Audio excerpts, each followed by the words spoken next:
it does help. It helps when you have premature babies who are fighting for their lives. Yes, it does help if you want to help kids learn to read. Yes, it does help if you're a school who want to help your students to feel awake and alert in the morning and get a good night's sleep. Yes, it does help if you run a residential care home and you want to stop sundowning, you want to improve mental agility, you want to actually have staff who are able to cope during the night because it's not so agitated. You can actually reduce falls by 43% if you get the lighting right in residential care. So yeah, it does help. Oh, and if you have chronic pain, it helps that too. If you want to reduce medication costs, if you want to reduce the side effects of multiple medications, you can use light to help that too. Welcome back to the Virtual Lighting Design Community, a global virtual network to empower, inspire, educate and connect the lighting design community, bringing together all our peers from lighting professionals, experts, academics and individuals with an interest in lighting. It's a place where we can exchange views, share our knowledge and insights, inform debates on emerging topics and connect innovative ideas that address global lighting issues. Here's your regular dose of light inspiration. In this special episode, we are thrilled to revisit a familiar face in the world of lighting design, Dr. Shelley James. With over 2 decades of experience and expertise in the industry, she graced our previous episode as part of the Lighting Heroes series.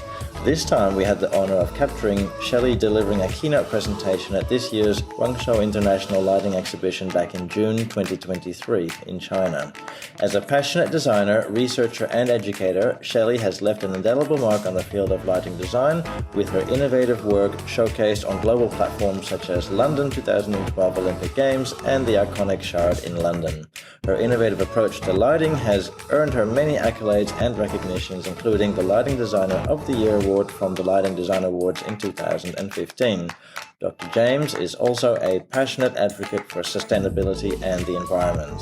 For anyone wanting a visual experience, please do check out our YouTube channel where you will find the video version of this episode as well as many other great interviews and presentations by our industry thought leaders. Our YouTube handle is @vld.community. And of course, it wouldn't be complete without mentioning our online platform where the magic happens. Join us and our fellow lighting enthusiasts at members.vld.community where you can gain access to the complete array of presentations, interviews, stories, ongoing conversations, and a host of resources and more. So please do check out and explore the community. This podcast is brought to you by our premium supporters, Aero Light, Creative Lighting Asia, Airco, and the Signify Lighting Academy. Our supporters have generously helped develop and shape this platform, so find out what all our supporters have to say at vld.community/supporters. Now let's hear from Dr. Shelley James. What a privilege to be here with you all today. And so fascinated by these talks so far. Just like you to take a moment, because everybody here is passionate about light. Just take a moment to think about a significant moment in your life. The chances are that it included light. Imagine it might have been a bright sunny day when your child first learned to ride a bike, or it might have been candlelight when you first proposed to your beloved. Light is part of our lives, and all of us are here because we care passionately about it. And all of us are here because we see light sometimes used in ways which don't support our health and well-being. So I'd like to share a little bit more about that. I'm not sure if you remember, but through lockdown, all of my nieces and my godchildren and I were locked indoors without much light. And we started to see a rise in depression, myopia, obesity, lots. I'm not sure, certainly in the UK, it was desperate. And I knew that light could make a big difference. So I asked them, why don't you change the lights? Why don't you go outside? And they said, never heard about it. I thought, well, maybe I'm wrong. Have I got this wrong? I'm going to find some scientists. And because all the scientists were still at home, they weren't traveling, they answered my emails. So yes, it does help. It helps when you have premature babies who are fighting for their lives. Yes, it does help if you want to help kids learn to read. Yes, it does help if you're a school who want to help your students to feel awake and alert in the morning and get a good night's sleep. Yes, it does help if you run a residential care home and you want to stop sundowning, you want to improve mental agility, you want to actually have staff who are able to cope during the night because it's not so agitated. You can actually reduce falls by 43% if you get the lighting right in residential care. So yeah, it does help. Oh, and if you have chronic pain, it helps that too. If you want to reduce medication costs, if you want to reduce the side effects of multiple medications, you can use light to help that too. And as all of us who knew people homeschooling through lockdown, if you can create an environment where teachers can teach, then that will help too. In fact, as far as teachers are concerned, having a great place to work is as important, if not more important, than how much they're paid. And they're obviously not paid very much in the UK anyway. So anything we can do to help. It turns out also that the right light can help people who want to attract their employees. We all know that there's been a big problem with getting and keeping the best people, certainly in the kind of white-collar industries in the UK, lawyers, bankers. There's massive competition for great people. We know that the right lighting, and in a way, as you were saying there, Kevin, it's not just the lighting as a kind of a biological impact. It's actually an emotional impact. It's knowing that somebody cares enough to think about what you need. It's amazing what a difference the right lighting can make. So if you're trying to attract people, have a look at the lights. And as you mentioned there, I ran a social media campaign for the teens. I went, okay, I'm not wrong. This does work. And the scientists helped me to make a social media campaign. It went bonkers. In fact, we just made, I can't do YouTube here, but they're all, I've got a QR code at the end so you can log in to see some of the stuff. One of them was about, I basically designed it with my nieces online from my mother's bedroom by the sea because I was in lockdown. And they were all the arguments that my nieces needed to know to make a difference, to change. So they went, whatever. But I found something that they were interested in, which was things like getting better marks at school. You can actually improve their grades by up to 40% if they get the right light and get enough sleep. So, we can't do that one. But the teens said to me, look, that's all very well, we can go outside, but we don't buy the lights. Of course they don't. So what can we do about that? That's why we're here. It's an amazingly fragmented sector. The people who specified the lights for this building have probably never been in here. They certainly don't pay the electricity bill, and they don't pay for the people who run the stands here. There's a massive difference between, and then we have these crazy relationships which are based on finance, on relationships, on money. Oh, and there's the end user, right at the end. How did that happen? You designed amazing hotels. You never took, you designed that. You don't know what it's like to be somebody who cleans the rooms in that space. So that's what we're dealing with, is a fragmented sector. No wonder it's hard to get better quality lighting in buildings. How can we get people to make a change? Every time I speak to somebody about why they didn't buy better lighting, there are three things they say. One of them is, oh, no information, not sure, it's not really true. The other one they say is, somebody else is going to do it cheaper. What's the point? And the third thing they say is, look, I'm busy. It's fine. It's legal. Leave me alone. Sure, you can't argue with any of those. But I thought, there must be people doing this. What can we do? We all know that we find it easier to exercise or do anything that we know we should do if we know that we're not on our own. So I went out there to find other companies who were doing it already. And I spoke to them. All of them incredibly successful, hugely respected, very financially savvy people. So they were able to use it to raise funds by developing the right lighting in a neonatal unit. They were able to use it to make a more successful, more financially viable residential care home.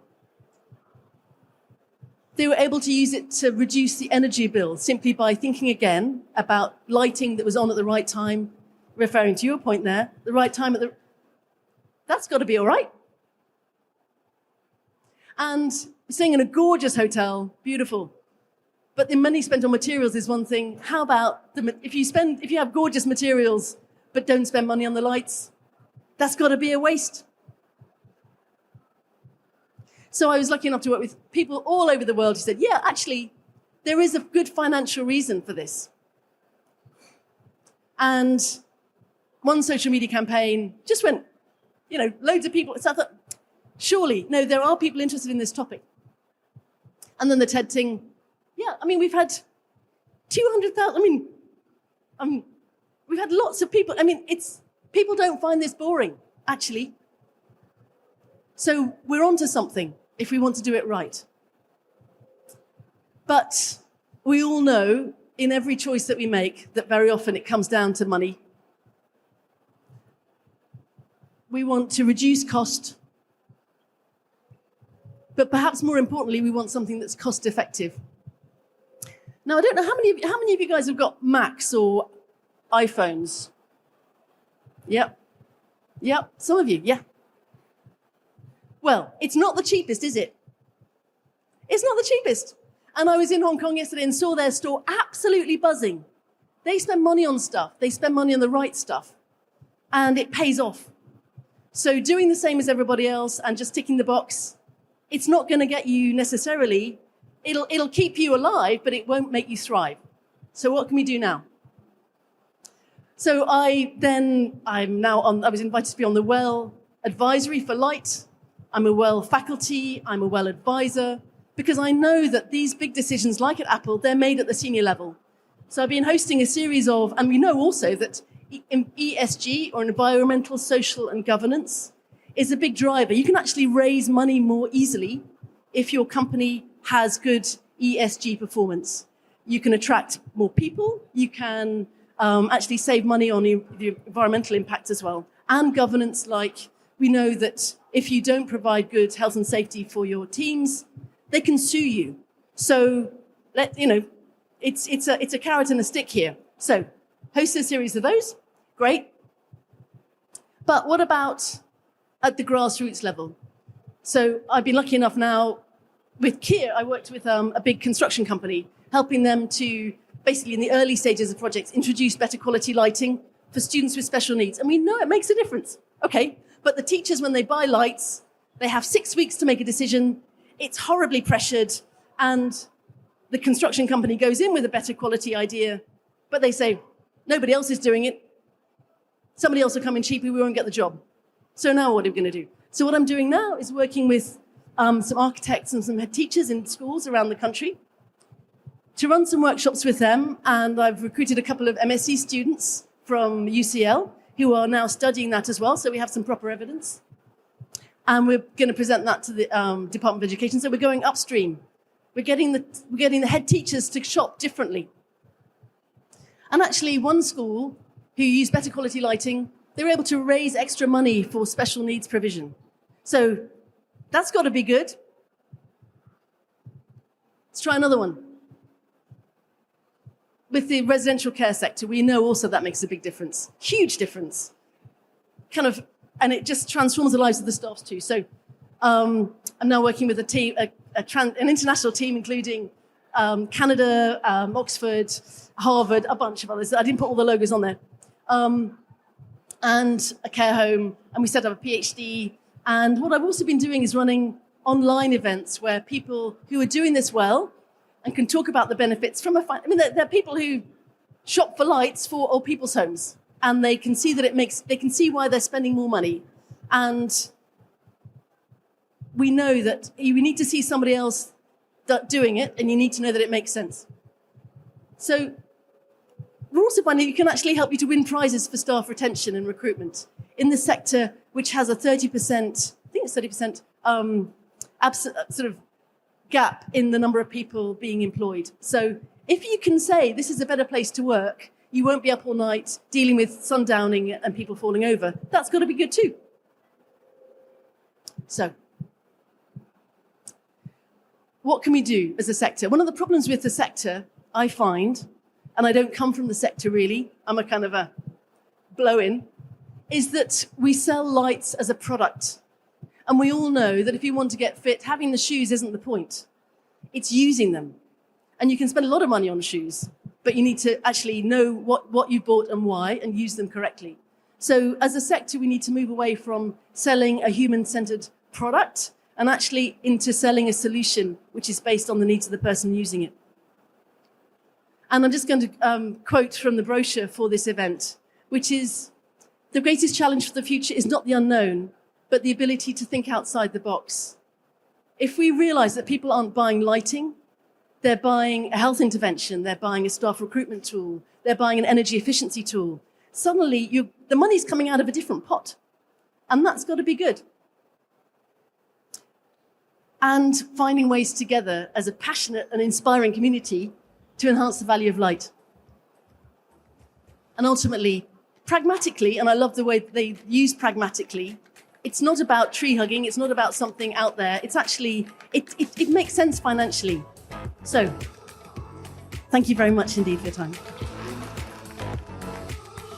We hope you enjoyed this episode with Dr. Shelley James and that you've gained some insight or inspiration that you can take away or perhaps apply. If you enjoyed this episode, it is always appreciated if you could take a moment to share the podcast with your peers and friends or leave a review on your favorite podcast app. Consider subscribing to the podcast and our YouTube channel to stay up to date with our latest content. Do check out our online platform as well on members.vld.community. If you would like more, why not go back and listen to some of our previous episodes and hear more from our thought leaders.